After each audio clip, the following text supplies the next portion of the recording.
ቅድስት ለብሩክ ሁሉንም ነገር ከነገረችው በኋላ ብሩኬ እጅግ በጣም ራሱን መቆጣጠር እስኪያቅተው ድረስ እያሰበ ቆይ ልጄን አጥቻት ቢሆንስ ኑሮ ምሳሌን አጥቻትስ ቢሆን ኑሮ ገላትስ ቢሆን ኑሮ እያለ መጨነቅ ጀመረ። ብሩኬ ይኸውልህ ራስን አረጋጋ፣ ራስን መቆጣጠር ይኖርብሃል ስትል ቅድስትም ታረጋጋዋለች። እሺ ከዚህ በኋላ ግን ምንም ነገር እንድትደብቅኝ አልፈልግም፣ እንድትነግሪኝ እያንዳንዷ። ሲቀጥል ደግሞ የሚመጣውን ሁሉ ነገር ለኔ ተይልኝ፣ አሁን ልጄን ብቻ ጠብቂ ይላትና ሳሎን ሄዶ ከልጁ ጋር ቁጭ ይላል። ምሳሌ ጋር ቁጭ ብሎ እያለ መሀሌትም መጣች። ከውጭ ስትመጣ መሀሌት በሩን ከፍታ እንደገባች አባትና ልጅ ሳሎን ቁጭ ብለው ነበረ። እናም እንደምን አመሻችሁ ብላ ስትገባ እግዚአብሔር ይመስገን ይሏትና እሱ እንደውም እግዚአብሔር ይመስገንም አላላት። ልጁ ነች በአይኗ እግዚአብሔር ይመስገን ያለቻትም። መሀሌትም ወይ ምሳሌዬ ብላ ልትስማ ስትል እንዳትስሚያት አሟታል ይልና ሲከለክላት ምን ትልና ቁጭ እንዳለች እኔ የምለው ምኑን አኩርፈኸኝ ነው ስትለው ለምደሞ አኮርፍሽ ጥሩ ሰው አይደለሽ እንዴ ለምን አኮርፍሻለሁ ሲላት እኔ ጥሩ ሰው አይደለሽ እንዴ ለምን ትኮረፊያለሽ ለምን አኩርፈኸኝ ነው አይደለ ስትለው ለምን በጣም መልካም እናት እኮ ነሽ መልካም ከሚባለው በላይ መልካም ሰው ስለሆንሽ ለምን አኮርፍሻለሁ ይላታል። አይቶ በቃ ይላታል። እሺ አሁን ለማንኛውም ቤቱንና መኪናውንስ እንዴት ነው ሽጠውና ልጅቷ ትታከም ስትለው እሱን እኮ ተነጋግረን የጨረስን መሰለኝ ደግሞ ማውራት አስፈላጊ ነው ብዬ አላስብም። እናም ደግሞ ከልጅ ፊት እንደዚህ እንድትይኝ አልፈልግም ይላታል። ከዛ ቅድስትን ይጠራትና ነይ ምሳሌን ወደ መኝታ ቤት ይዘሻት ሂጂ ይላትና ምሳሌን ከቅድስት ጋራ ወደ መኝታ ቤት ይሸኛታል። ምክንያቱም ልጅቷ እሷና አባትና ሚስት ሲጨቃጨቁ እንዳትሰማ በሚል ልጁን ከሱ ያርቃትና መሀሌትን ያናግራታል። በነገራችን ላይ መሀሌት የልጅቷን ሞራል ራሱ መግደል ነው የምትፈልገው። የልጅቷ መትረፍ እጅግ በጣም አሟታል፣ አናዷታል።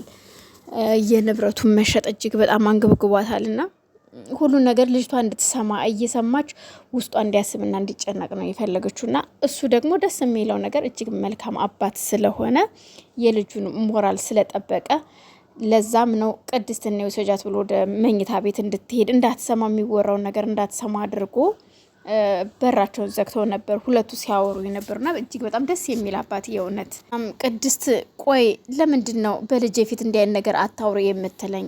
ለኔ ምሳሌ ለኔስ ልጅ አይደለች እንዴ ስትለው አረባከሽ አዎ ልጅሽ ናት ሲላት ይገርማል የሰው ነገር ሲላት እሷም እሺ አሁንስ ምን ወሰንክ ስትለው ስለምኑ ስለ መኪናና ስለ ቤቱና ጓደኛህም ሊገዛህ ነው መኪናውን ብር አለው ስትለው ጨርሰናል ሲጀመር ቤቱን አንቺ አልሰራሹም መኪናውንም አንቺ አልገዛሹም ገባሽ ሲላት እሷም ምን ብላ በድንጋጤም ይሁን በድፍረት ወደሱ ስትሄድ አዎ አንቺ አይደለሽም አይመለከትሽም አንቺን ሲላት ምን ብላ ሰጮህ አዎ አይመለከትሽም ይሄንን ቤት የሰራችውና መኪናውን የገዛችው የልጅ የምሳሌ እናት ነች ይላታል።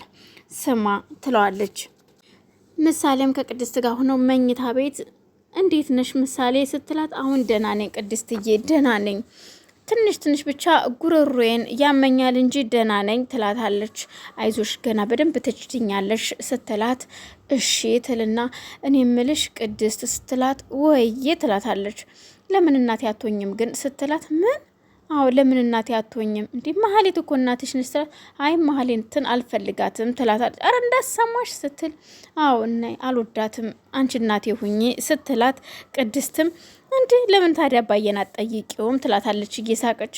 እንዴ እጠይቀዋለሁኝ ስትል ልጅቷም እንዴ አውቄ ነው በይ እኔ አውቄ ነው እናቴ እንደዚህ አላልኩም ደግሞ እንዳትነግሩ ላባሽ ብላ እየኮለኮለች ታሳስቃታለች። እናም ምሳሌም እነግረዋለሁ ስትል ተደጋግማ ስመልስላታለች። እንዴ እንዳትነግሪው እያለች ከቅድስት ጋር ጨዋታቸውን ይቀጥላሉ። ከዛም ብሩኬም ለመሀሌት አው ከዚህ በኋላ እንደውም አይመለከትሽም ቤቱ መኪናውም የኔና የልጄ ነው ገባሽ በተሰራ ቤት ነው መተሽ የገባሽው ሲላት ማለት ያልጠበቀችውን ነገር ነበር የገጠማት። ይሄ ንግግር ግን ካንተ ነው የሚወጣው ስትለው አዎ ደግ ሰዎችም እኮ ክፋታቸውን ትተውት ነው እንጂ እንደናንተ መጥፎ ልብ አላቸው ሲል ይመልስላታል። እና ቤትና መኪናም አላካፍልሽም እኔ ራሴ እሸጣለሁ እያልክ ነው ስትለው፣ አዎ እዩልሽ ቤቱን የሰራችው የምሳሌ እናት ሃይማኖት ናገባሽ። ስማ እዩልሽ አዋቂ ትመስለኝ ነበረ ስትለው፣ ካንቺ የተሻለ ቢያንስ አመዛዝናለሁ።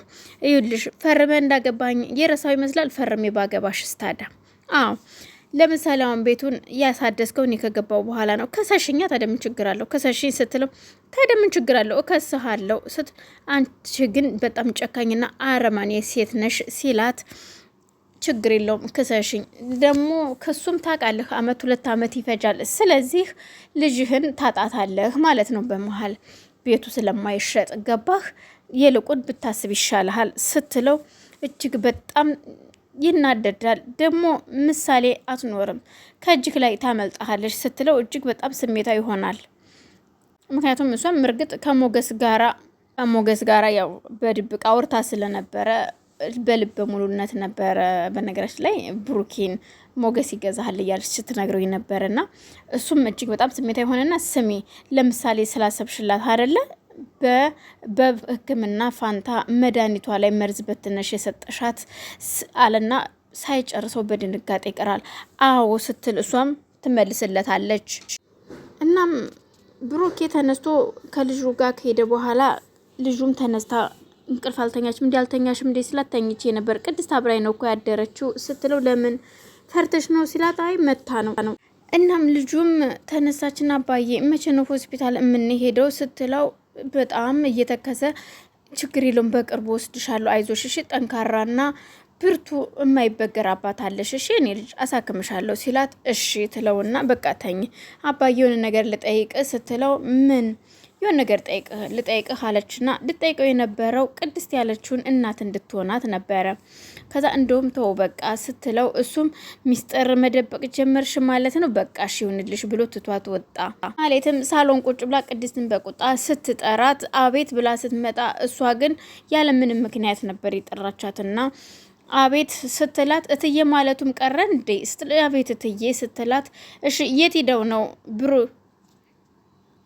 ይልሽ ወሬ አቀበልሽ፣ ዝም አልኩ፣ ገንዘቤን አላመጣሽ፣ ዝም አልኩሽ፣ ገንዘብሽን ሰርቼ መልስልሻለሁ ሲሉ ሰምተሻል? ድሃ ያንቺን 100 ሺህ ብር ለማግኘት 100 አመት ይፈጅብሻል፣ ገባሽ? ዘገምተኛ ስትላት፣ እሺ ለምንድን ነው የጠራሽኝ? ምን አገባሽ? ዝም ብለሽ አትቆሚም ስትል፣ እሺ የት ሄደው? እነማን? ብሩክና ልጁ ምሳሌ ማለትሽ ነው? እና ሌላ ልጅ አለው ወልደሽለታል ስትላት፣ አረ ይቅር ይበልሽ፣ አንቺ ራስሽ ይቅር ይበልሽ፣ እኔማ ምን ሰርቼ ስትላት፣ ምግብ ላቅርብልሽ እትዬ ስትል፣ ምን ስንት ማንኪያ ጨው ጨመርሽበት? አረ ይቅር ይበልሽ፣ ምን አባሽን ስና ይቅርተኛለሽ ስትል፣ ይቅርታ ደግሞ ብሩክን ገንዘብ ላይ